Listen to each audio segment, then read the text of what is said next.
Bonjour à tous, merci de nous rejoindre sur le Hacking Lab en ce jeudi, troisième jour du Forum international de la cybersécurité et première conférence de notre après-midi avec Maurice Michel Didlot, ici présent. Bonjour. Qui vient nous parler de son expérience de piratage d'un nanosatellite de l'ESA. Je vous laisse la parole. Le format est très simple, 25 minutes de conférence et ensuite 5 minutes de questions-réponses où vous aurez un micro que je viendrai vous porter pour vos questions. Et je vous souhaite d'ici là, bonne conférence à tous. À tout à l'heure. Bonjour à tous. Aujourd'hui, j'aimerais vous présenter un travail que j'ai réalisé en collaboration avec une entreprise privée qui s'appelle CISEC, ainsi qu'avec l'ESA, et qui vise à déterminer des vulnérabilités dans un système expérimental de satellite, une nouvelle plateforme en fait développée par l'équipe OPSSat, qui est typique d'une architecture du New Space.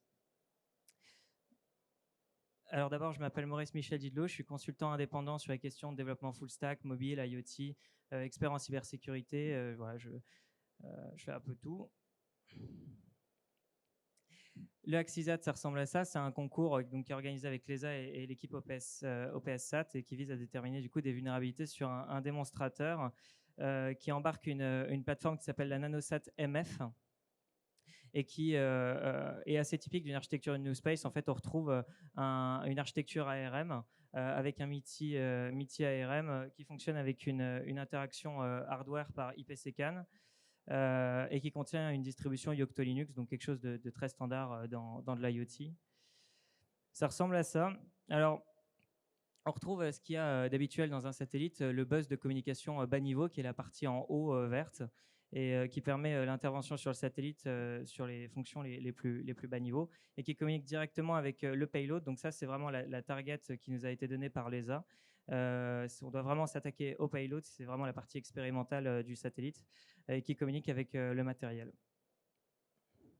L'architecture de communication pour intervenir sur le satellite ressemble à ça. En fait, on a plusieurs niveaux de systèmes de proxy qui fonctionnent tous de telle sorte à transformer des protocoles Ethernet classiques qu'on retrouve, des protocoles utilisés tous les jours sur les architectures Internet et qui, en fait, sont traduits en protocole du spatial et qui permet l'interaction avec le satellite.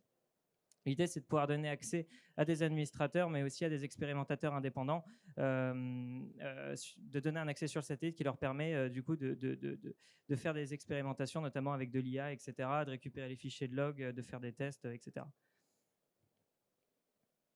Donc, je commence tout de suite par la partie intéressante, c'est-à-dire le hacking.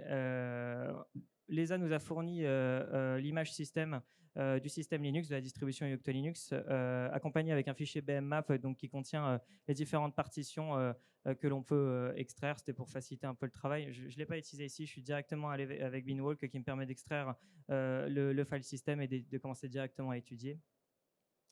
Avec une simple recherche par keyword, je peux commencer directement à voir un petit peu, à chercher ce qui m'intéresse. Ici, je cherche un fichier Java, un fichier .jar qui contient le superviseur du satellite et qui est l'élément essentiel dans l'architecture. C'est lui qui va s'occuper d'interagir avec le matériel et avec les applications et qui va gérer tout ce qui est process d'intervention, etc. Donc là, en l'occurrence, j'ai trouvé un service systemd qui me permet de déterminer le dossier dans lequel se trouvent les applications Java. Et ici, c'est un fichier qui s'appelle qui contient le nom superviseur.jar. Ce que je remarque tout de suite, c'est que pour un fichier qui se retrouve en production, l'architecture, disons que le superviseur a les noms de classes qui sont vraiment encore déterminés dans le code, c'est-à-dire qu'ils n'ont pas supprimé les symboles, ils n'ont pas supprimé les noms de classes, donc il me suffit de lire le nom des classes pour déterminer directement l'usage de celle-ci, ce qui me facilite beaucoup la tâche. Et donc, je peux aussi me permettre de faire des recherches par keyword directement, notamment pour déterminer tout de suite les interactions système qui m'intéressent, donc tout ce qui est exécution de commandes, écriture de fichiers, décompression, etc. Et qui me permet de vérifier si oui ou non il y a un point d'entrée. Je cherche aussi des fonctions qui, évidemment, sont directement appelables par le protocole MAL, qui est un protocole de communication sur le satellite plus haut niveau et qui donc me permet potentiellement de trouver un point d'entrée. La toute première vulnérabilité dont j'aimerais vous parler, c'est une vulnérabilité que j'ai nommée Privilege Path Traversal Write by Zip Sleep on Upload. L'idée, c'est que ces fonctions sont appelées au cours de l'action mâle numéro 2, il me semble, qui est l'upload d'une nouvelle application d'expérimentateur et qui en gros s'occupe vraiment de la partie de décompression. En fait, on envoie à cette fonction ce qui s'appelle un NMF package, qui en fait est une archive zip qui contient un index qui contient l'application directement.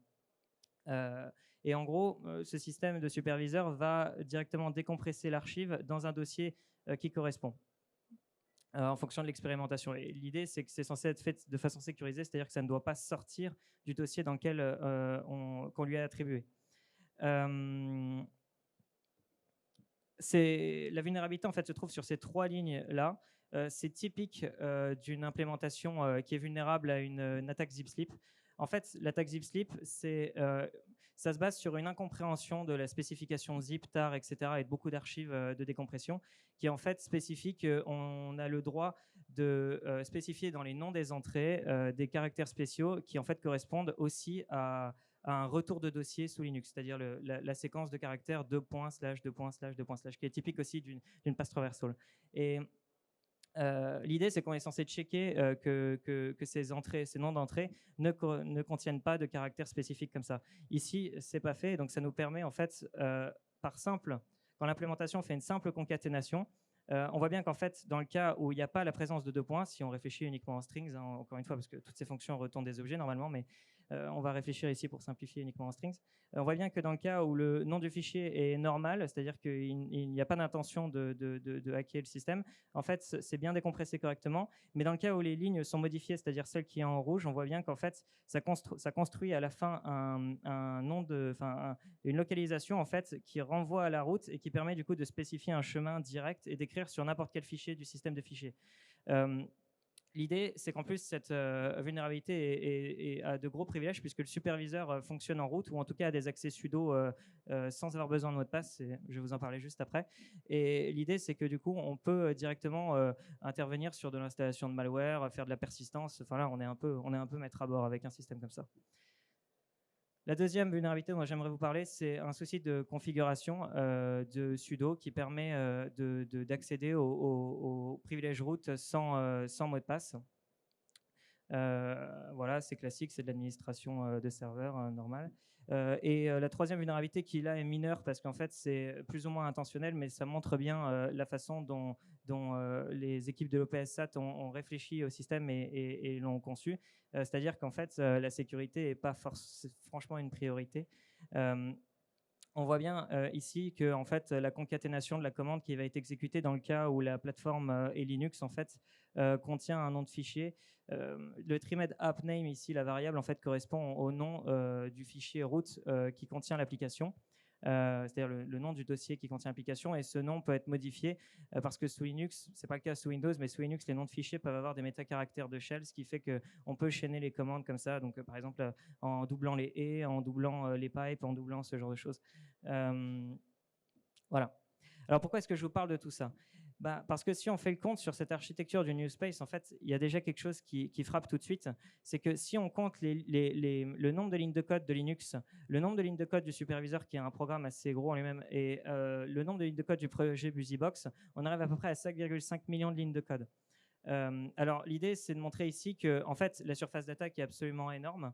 Et de base, même sans parler de la programmation du superviseur, même dans le cas où le superviseur était un programme extrêmement sécurisé, jusque-là, quelqu'un qui trouvait une vulnérabilité sous Linux, il pouvait hacker beaucoup de serveurs, il pouvait hacker beaucoup d'IoT, et maintenant, il peut aussi hacker des satellites. J'ai mis une conclusion ici qui est la même que celle de mon article duquel est tirée cette conférence, mais vous ferez aisément la vôtre, je pense. Je remercie l'équipe de l'OPSSAT pour m'avoir laissé jouer avec leurs satellites, c'était vraiment sympa. Je remercie CISAC d'avoir organisé ce concours et ainsi que l'ESA pour m'avoir conseillé sur le déroulement du concours.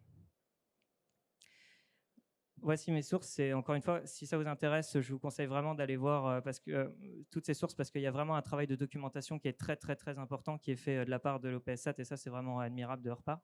Ils sont aussi retrouvables à la fin de mon article, sans problème. Merci beaucoup. Merci Maurice Michel.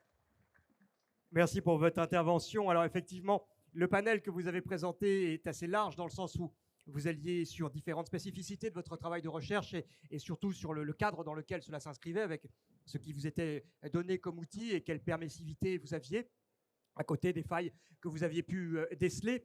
Tout ça est évidemment très intéressant et qui prend évidemment une plus large mesure dans la perspective de la nouvelle, des technologie architectures spatiale, space, oui. tant au niveau des nanosatellites que dans le système d'exploitation et de maintenance qui est mise en place par différentes structures, à la fois internationales mais également gouvernementales. Nous avons ici ce spécialiste qui est prêt à répondre à vos questions. J'ai un micro et c'est donc à vous, dans le public. Merci pour la présentation. Merci à vous. Donc là, vous avez eu du coup accès physiquement à la carte. Et en conditions réelles, quel serait le vecteur initial pour faire l'attaque? Alors, il y a plusieurs vecteurs. Pour moi, la toute première, c'est dans l'architecture que vous pouvez voir juste là. En fait, les expérimentateurs ont accès à tout ce qui est monitoring de leur application, etc. Et c'est l'équipe de l'OPSSat, dans un premier temps, c'est le cas pour l'instant pour le processus actuel, d'upload de l'application. Mais ce qui est intéressant, c'est que la vulnérabilité par ZipSlip, elle est trigger directement à l'upload de l'application. C'est-à-dire que même dans le cas où on se demanderait « Ah, peut-être que cette application, elle est malicieuse », c'est déjà trop tard, il y a déjà la prise du contrôle du satellite. Donc, pour moi, le vecteur principal d'attaque, ce serait de se faire passer pour un expérimentateur légitime auprès de l'OPSSat, d'envoyer une application comme ça qui contient une entrée qui, en l'occurrence, est malicieuse, parce qu'on peut la cacher au milieu de plein d'autres, potentiellement des dizaines de milliers sans problème, de convaincre l'OPSSat de l'upload, et puis une fois que c'est fait, on a le contrôle du satellite. Merci. Qui souhaite poser des questions ou avoir plus ample d'explications sur des phases de présentation? Eh bien, écoutez, ça a l'air bien clair pour toute l'audience. Merci encore, Maurice Michel. Merci à vous. Merci Bravo beaucoup. pour votre travail et votre conférence.